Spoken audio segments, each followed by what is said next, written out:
රිටිගල කියන්නේ මොකක්ද? අතුරුදහන් වූ භික්ෂූන් කතාව ආවේ කොහොමද? ඇත්තටම සිදු වුණේ මොකක් වෙන්න පුළුවන්ද? රැට අමුතු ආලෝක පේනවා. නොපෙනෙන ආරක්ෂකයා. අමුතු ශබ්ද. රාවණා සම්බන්ධ කතා. ඉතිහාසඥයන්ගේ නිගමනය. අද වීඩියෝ එකකින් කතා කරන්න යන්නේ අන්න ඒ ගැන. The Lankan Legacy YouTube නාලිකාව වෙත ඔබව සාදරයෙන් පිළිගන්නවා. ශ්‍රී ලංකාවේ ඉතිහාසය, අභිරහස්, ජනප්‍රවාද සහ නොදන්නා කතා අතර සැඟවුණු රහස් සොයා යන අපගේ අද ගවේෂණය රිටිගලේ අතුරුදහන් වූ භික්ෂූන් පිළිබඳ අභිරහසයි. ඉතින් අවසානය දක්වා රැඳී සිටින්න. මොකද මේ කතාවේ සත්‍යය ඔබ සිතනවාට වඩා වෙනස් වෙන්න පුළුවන්.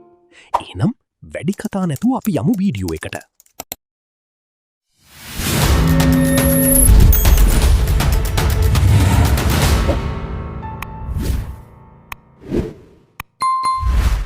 ශ්‍රී ලංකාවේ කැලෑවක් මැද ශතවර්ෂ ගණනාවක් තිස්සේ මිනිසුන්ගේ කුතුහලය අවුස්සන අභිරහසක් සැඟවී තිබෙනවා.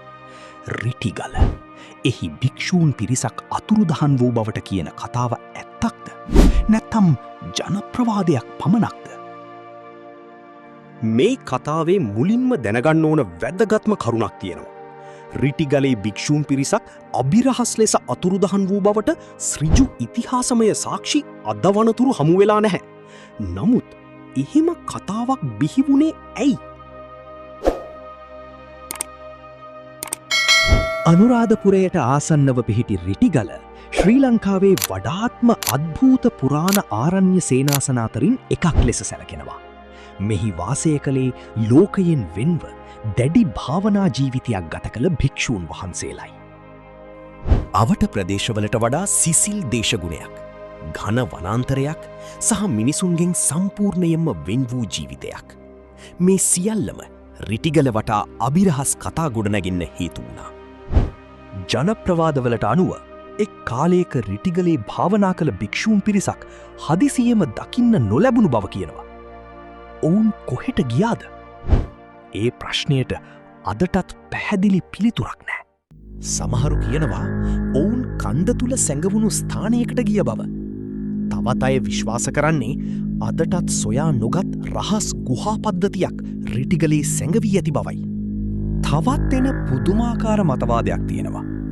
උසස් ආධ්‍යාත්මික මට්ටමකට පත් වූ භික්ෂූන් මිනිස් ලෝකයෙන් ඉවත්ව ගිය බව සමහරු විශ්වාස කරනවා.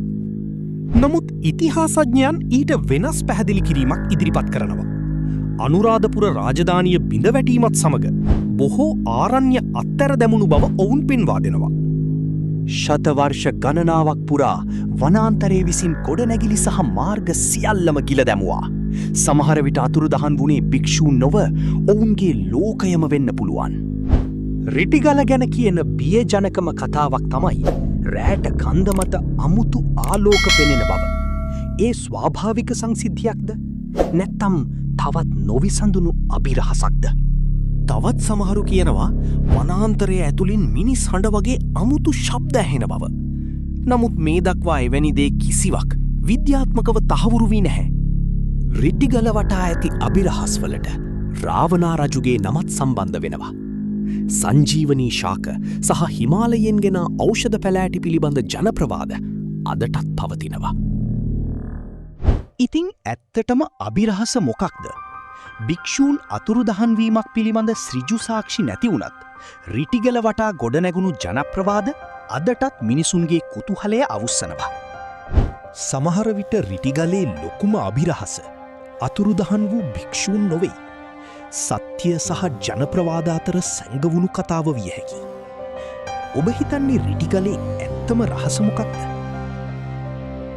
රිටිගලේ අභිරහස පිළිබඳ ඔබේ අදහස මොකක්ද? භික්ෂූන් සැබවින්ම අතුරුදහන් වුණාද? නැත්නම් මේ කාලයත් සමග ගොඩනැගුණු ජනප්‍රවාදයක් පමණක්ද?